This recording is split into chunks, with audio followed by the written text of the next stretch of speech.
في ناس بتدفن موتاها وفي ناس بتدفن شرها معاهم، بس الشر الحقيقي هو لما يدفن سحر مربوط بروح ويدفنه في مقبرة علشان يفضل ناشط حتى بعد الموت.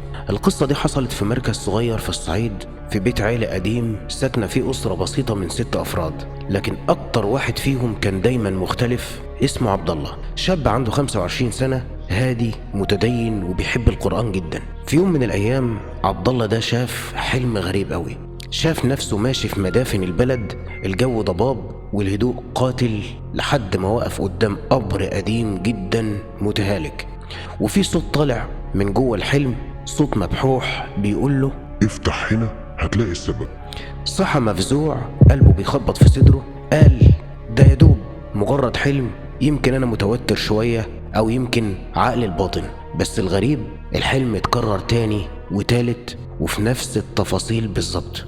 وفي نفس الايام دي اخته الصغيرة جميلة عندها 9 سنين بدأت حالتها تتغير، بقت تعيط فجأة وحرارتها ترتفع وبعدين تنزل بسرعة، وكل ليلة تصرخ وتقول في ست سودة بتنام جنبي مش عايزة تمشي، وتفضل تبكي وبعدين تدخل في صمت تام.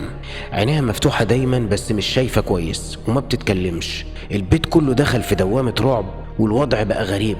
الأم كانت بتحط المصحف تحت مخدتها والقرآن شغال طول اليوم في البيت، بس الوضع ما اتغيرش. جميلة كل يوم أسوأ والحلم لسه بيطارد عبد الله، لحد ما في يوم صحي هو وقال لأبوه أنا لازم أروح المقبرة دي، في حاجة مدفونة هناك. الأب حاول يمنعه بس عبد الله خد فاس وراح المدفن مع 2 من أصحابه من غير ما يقول لوالده. وصل للقبر اللي شافه في الحلم مرة واتنين وتلاتة، وكان فعلا القبر ده موجود، علاماته نفس اللي شافها في الحلم، حتى الشقوق اللي في الحجارة بدأ يحفر. الأرض كانت ناشفة جدا وريحة تراب قديم طلعت منهم. بدأ يحفر والأرض كانت ناشفة جدا وريحة التراب قديم جدا طلعت منه. وبعد ساعة كاملة الفاس خبط في صندوق خشب صغير. عبد الله طلعه والقمى ملفوف بقماشة سودة ومتربط بخيط أحمر. فتح القماشة ولقى جواها شعر طفلة، صورة جميلة ومتشوهة بالحبر الأسود، ورقة مكتوب فيها يمرض قلبها ويسكت لسانها وتنام بجانب من يشبهني.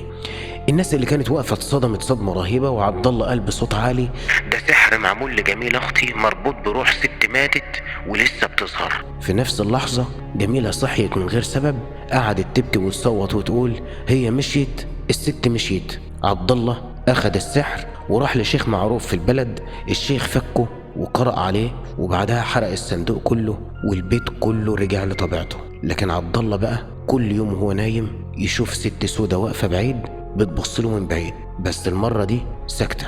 يا ترى هل ده أثر السحر اللي اتفك ولا لأ؟